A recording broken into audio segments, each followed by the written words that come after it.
The first thing is that you're gonna need some fresh water to mix your grout with. Normally I do that, or I use acrylic boosters, which is like an acrylic solution to mix while you are applying the grout. Mixing the grout. You can mix it like half acrylic, half water, or whatever. In this case, I'm just gonna use water. This type of grout is really durable. So you're gonna need another container, clean container to mix your grout. And the most important thing over here is that you don't want to add too much water or too much of the liquid. As you grow, just mix. You just start adding a little bit of the grout, because sometimes just a little bit too much of water is a mess. The next thing obviously is the grout. In this case, for your reference, this one is called straw. Let me see if I can get it better. Here you go, straw.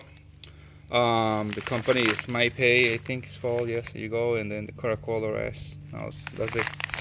That's your reference. Here also we have a drill, a mixing drill with one of the spades, so the mixers. I have a squeegee or an applicator. This is a grout applicator made out of rubber, so it's really good. It's really useful.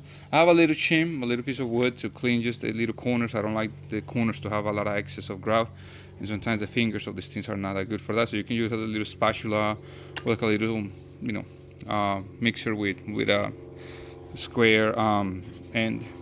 And also you're gonna need a sponge. The sponge is gonna be used after a while as you clean your grout. So let's continue. Mixing for the first time the grout, you wanna let it set for about 10 minutes. Then you wanna mix it up again just to make sure that the entire material is completely mixed with water in this case. And then after that you can actually apply it to the surface. When you're applying it to the surface, before that you want to make sure that you remove as much cement as possible from the joints, which I did already. You use a vacuum or use something to sweep it, and then you start applying it. These are the walls. I already finished with the floor. I like to grout the floor really well before I install the tile. That's kind of one of my things. But anyway, what I'm going to do now is apply the ones on the wall. And the important thing over here is that you want to apply this material from the bottom to the top.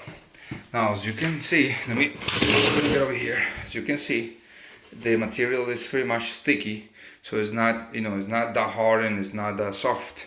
So what you want to do is when you're applying this, I apply it over here. You want to start from the bottom up, and you want to apply it in an angle, right? So you want to apply it in an angle. First, try to cover all the little gaps or whatever you have in your hands. In this case, I left just a little bit of a space, pretty much the space that the tiles come with. In this case, these tiles had a little bit of space. So then once you apply this thing in an angle, you want to make sure that you remove it and you start working in another angle. This is because I found out that sometimes you leave some pockets of air. And by moving the material from one side to another, you actually are able to fill the little gaps that what is missing over there. So when you're cleaning it, you're not going to start finding a whole bunch of little holes. So the surface, these ones will need a little more of curiosity to finish it, but that's how I normally start. I start from the bottom and I finish on the top. So let me just show you the progress. As you apply the grout, you want to make sure that you cover all the little angles. Sometimes what happens is that you may see everything covered from one side, but once you kind of just look from the other side, you will see that there are little like gaps and things like that you need to cover. So you want to make sure that you do that. What else can I tell you? You may need to use your fingers, little spatulas or whatever to be able to get to the little areas, and just be patient. And whenever you have a lot of excess of the material, use a little stick or something to remove it, especially in the corners. Once you finish applying the grout, I suggest you to remove as much excess as possible from the tiles. Let it dry for a while until you find, depending on the temperature where you are, you'll find that the grout around will be kind of drying up.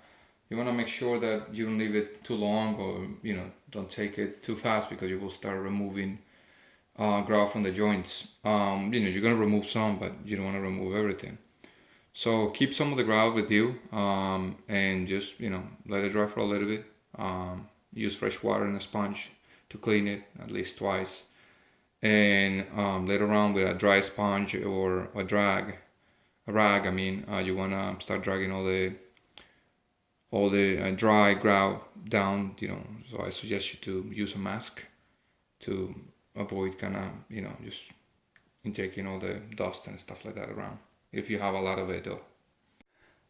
As I continue, I want to show you the before and after. This is the before when you have the grout on the walls, and in this case a little shelf, a little niche, whatever.